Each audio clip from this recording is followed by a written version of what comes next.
The night was meant to be warm and comforting, a simple gathering filled with familiar faces and quiet happiness inside our home. My husband Ethan had been buried in work for weeks, his late nights at the office becoming routine. I thought a relaxed evening with family and friends might ease some of the strain weighing on him. The atmosphere was soft and inviting. Gentle music drifted through the air. Wine glasses clinked with toasts, and laughter wove itself into every conversation like thread through fabric.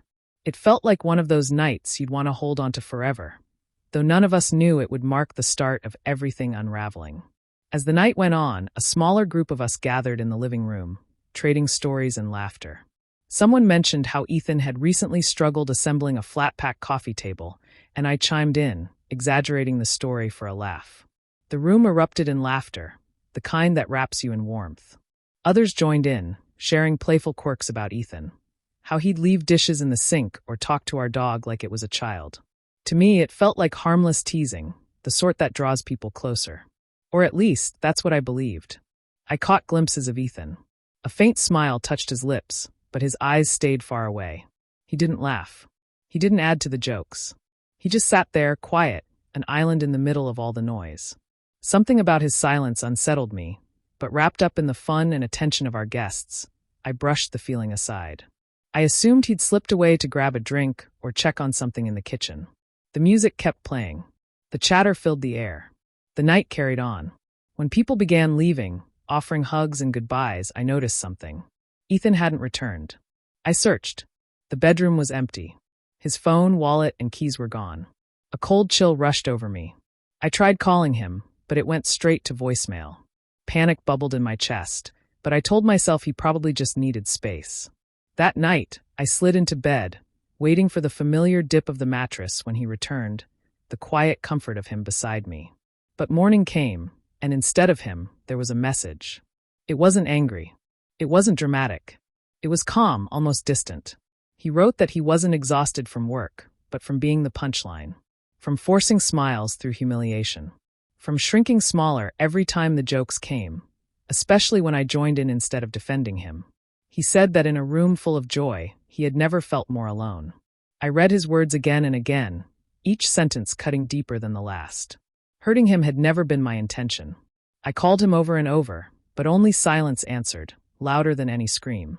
2 days later, I pulled into the driveway after work and froze. A moving truck sat outside. My stomach dropped. Inside, the house felt hollow in a way I'd never known. His side of the closet was bare. His shoes, jackets, even his favorite coffee mug gone. The air felt heavier, the walls quieter, as though the house itself grieved his absence. Friends began reaching out.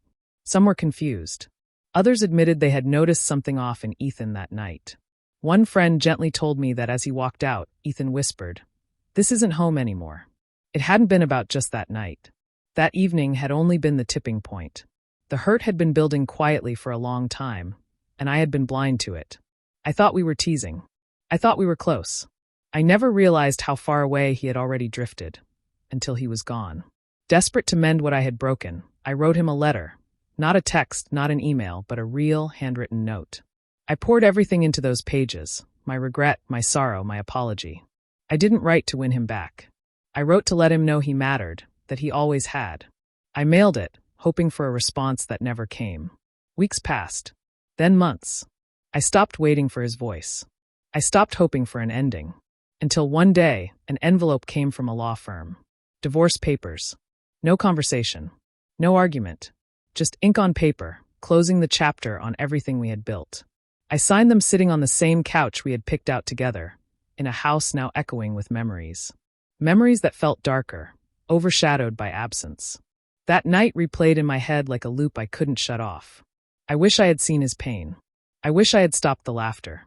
I wish I had stood beside him, been his comfort, not his shame. Now, whenever I find myself at gatherings where someone becomes the target of teasing, I don't just listen to the laughter. I watch the faces. I notice the smiles that don't quite reach the eyes. And I think of Ethan, the man who never mocked me, who never belittled me, the man I failed to protect when he needed me the most.